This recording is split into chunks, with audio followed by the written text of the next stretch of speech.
Hi നമസ്കാരം. അപ്പോൾ ഞാൻ ഇപ്പോൾ നിൽക്കുന്നത് പന്തളം കുരമ്പാല തട്ടയിലാണ്. ഇവിടെ നന്ദന ഫാമിലാണ് ഞാൻ നിൽക്കുന്നത്. എൻ്റെ അടുത്താണ് ഈ നന്ദന ഫാം, പക്ഷേ ഞാൻ കുറച്ച് ലേറ്റായിട്ടാണ് അറിയുന്നത്. അപ്പോൾ അതെനിക്കൊരു മിസ്സായിട്ട് തോന്നി. എന്നാലും ഇവിടെയുള്ള ജീവജാലങ്ങൾ നല്ല അടിപൊളിയായിട്ടാണ് അവർ സെറ്റ് ചെയ്തിരിക്കുന്നത്. അപ്പോൾ അവിടുത്തെ വിശേഷങ്ങളിലേക്ക് നമുക്കൊന്ന് പോയാലോ. താൻ ആരാണെന്ന് തനിക്കറിയാൻ പാടെങ്കിൽ താൻ എന്നോട് ചോദിക്കും താൻ ആരാണെന്ന്. അപ്പോൾ ഞാൻ പറയാം ഞാൻ ആരാണെന്ന് താൻ ആരാണെന്ന്. അങ്ങനെയല്ല ആ ഡയലോഗെങ്കിലും നിങ്ങൾക്ക് മനസ്സിലായല്ലോ ഏത് സിനിമയാണ് ഞാൻ ഉദ്ദേശിച്ചത്. അപ്പോൾ ആ സിനിമ തേന്മാവിൻ കുമ്പത്തിൽ ഉപയോഗിച്ചിരുന്ന ലാലേട്ടനും ശോഭന ആൻറ്റിയൊക്കെ ഇരുന്ന അതേ കാളവണ്ടിയാണിത്. ഇപ്പോൾ കുറച്ച് മിനുക്കുപണികളൊക്കെ നടത്തിയിട്ടുണ്ട്. കാരണം അറിയാമല്ലോ അത്രയും പഴയ സിനിമയാണ്. അപ്പോൾ അതിന് കുറച്ച് മിനുക്കുപടികളൊക്കെ വരുത്തിയിട്ടുണ്ട്. ഇതുപോലെ തന്നെയാണ് ഇവിടെ ഇരിക്കുന്ന എല്ലാ കാളവണ്ടി ആയാലും കുതിരവണ്ടി ആയാലും എല്ലാം ഓരോരോ സിനിമയിൽ ഉപയോഗിച്ചാണ്. ഇതൊക്കെ വായിച്ചു നോക്കണം. മീൻപൊളിയുടെ എന്താ സാറ്റർഡേ നൈറ്റ് എന്ന സിനിമ നിവിൻ ചേട്ടൻ്റെ ആ സിനിമയിലൊക്കെ. പിന്നെ ഇതിനെല്ലാത്തിനും ഓരോ വിശേഷങ്ങളുണ്ട്. ക്രിസ്മസ് ഒക്കെയാണ്. ക്രിസ്മസ് അപ്പൂപ്പന്മാരെല്ലാം ഇവിടെ നേരത്തെ തന്നെ എത്തിയിട്ടുണ്ട്. എല്ലാവർക്കും ഹാപ്പി ക്രിസ്മസ് വരാൻ പോകുന്നേ ഉള്ളെങ്കിലും അഡ്വാൻസ് ഹാപ്പി ക്രിസ്മസ്. അപ്പോൾ ഞാൻ ഇവരുടെ കൂടെ ഒന്ന് ഇരിക്കാം. ഇതെല്ലാവരും കുടുംബസമേതമായിട്ട് നോർത്ത് പോളിയിൽ നിന്ന് കേരളത്തിലേക്ക് വന്നതാണെന്നാണ് അറിയാൻ സാധിക്കുന്നത്.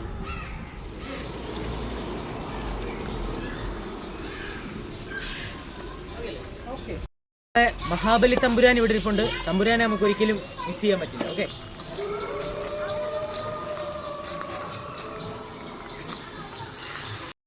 അതായത് കണ്ടില്ലേ, ഞാനിപ്പോൾ നിൽക്കുന്നത് അവരുടെ മിറാക്കിൾ കേവിലാണ്.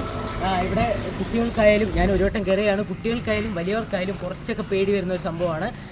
അതുപോലെ തന്നെ നമ്മുടെ കേരളീയത തുളുമ്പുന്ന വിശേഷങ്ങളാണ്. പിന്നെ മിറാക്കിൾ കേവ് ഫുള്ള് കാണിക്കാത്തത് അത് നമ്മുടെ കുറച്ച് ടൈം എടുക്കും. നിങ്ങൾ നേരിട്ട് വന്ന് എക്സ്പീരിയൻസ് ചെയ്യേണ്ടതാണ്. കാരണം ഇത് മൊത്തത്തിൽ നമുക്കിപ്പോൾ കാണിക്കാൻ പറ്റത്തില്ല. അത്രയും വിശേഷങ്ങൾ ഇവിടെ ഒളിഞ്ഞിരിക്കുന്നുണ്ട്. ഓക്കെ, അപ്പോൾ എല്ലാവരും വന്ന് കാണും. അവിടെ വിജയ് ചേട്ടൻ്റെ പാട്ടൊക്കെ കേൾക്കുന്നുണ്ട്. എന്നാലും ഇനിയിപ്പോൾ നമുക്ക് നമ്മുടെ പെറ്റ്സിൻ്റെ അടുത്തേക്ക് പോകാം. ഓക്കെ, വാ. അപ്പോൾ ഇവിടുന്നാണ് തുടക്കം. എല്ലാം നമ്മൾ കാണിക്കുന്നില്ല, നിങ്ങൾ നേരിട്ട് വന്ന് എക്സ്പീരിയൻസ് ചെയ്യേണ്ടത് തന്നെയാണ്. ഇവിടെ അപ്പോൾ ഇവിടെ ഇതുപോലത്തെ കുറേ ആൾക്കാരുണ്ട്. നമുക്ക് കുറച്ച് പേരെയൊക്കെ ഇപ്പോൾ കാണിക്കാം. ഓക്കെ, ഇതാ കണ്ടില്ലേ, ഇവിടെ ഒരു കുട്ടൻ ഉറങ്ങുന്നുണ്ട്. നല്ല ഉറക്കത്തിലാണെന്ന് തോന്നുന്നു. അതുകൊണ്ട് നമ്മളവന് ശല്യപ്പെടുത്തുന്നില്ല.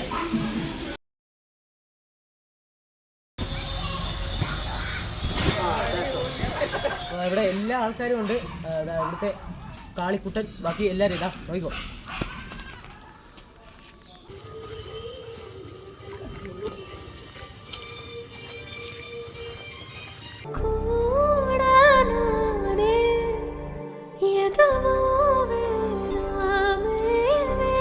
അപ്പോൾ അതായത് ഇവിടുത്തെ ആൻറ്റിക് മ്യൂസിയം ആണ്. ഇവിടെ കുറേ കാര്യങ്ങളുണ്ട് കാണാൻ. ഞാൻ ഫുള്ളായിട്ട് ഇപ്പോൾ എടുക്കുന്നില്ല. നിങ്ങൾ നേരിട്ട് വന്ന് ഞാൻ പറഞ്ഞല്ലോ.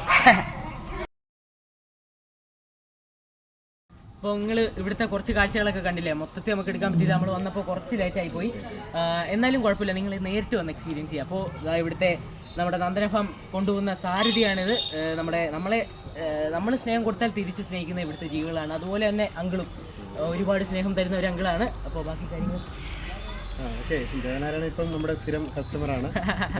എല്ലാ പ്രാവശ്യവും ഇപ്പോൾ ഇവിടെ വരാറുണ്ട്. അതെ, പിന്നെ അതുപോലെ ഇതൊരു പ്രൊമോഷൻ അല്ല. ഇതെനിക്ക് പേഴ്സണലി ഞാൻ വന്നിട്ട് ഇഷ്ടപ്പെട്ട ഒരു സ്ഥലമാണ്. അതുകൊണ്ട് നിങ്ങളെയും കൂടെ കാണിക്കണം എന്ന് വിചാരിച്ചിട്ടാണ്. ഓക്കെ, ഞങ്ങളുടെ ഇപ്പം ഫാമിലി മെമ്പർ കൂടാണ് ഇപ്പം ദേവനാരായണൻ. അതെ, അപ്പോൾ ഞാനിവിടെ വന്നപ്പോൾ എൻ്റെ ഒരു ഡ്യൂപ്പ് ഞാൻ ഇടയ്ക്ക് ഫേസ്ബുക്കിൽ പോസ്റ്റ് ഇട്ടിരുന്നു. അയ്യോമ്മേ, ഇപ്പം എൻ്റെ അനിയനാണ്. കണ്ടില്ലേ, അങ്കിളിൻ്റെ മോനാണ്. ഞങ്ങൾ ഒരുപോലില്ലേ കാണാൻ. അപ്പോൾ എല്ലാവരും വന്ന് സന്ദർശിക്കുക. ആരും മറക്കണ്ട, പന്തളം കുരമ്പാല തട്ടയിൽ ഒരിപ്പുറത്ത് അമ്പലത്തിൻ്റെ സമീപമാണിത്.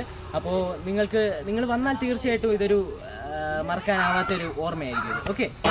ഓക്കെ, അപ്പോൾ ബൈ.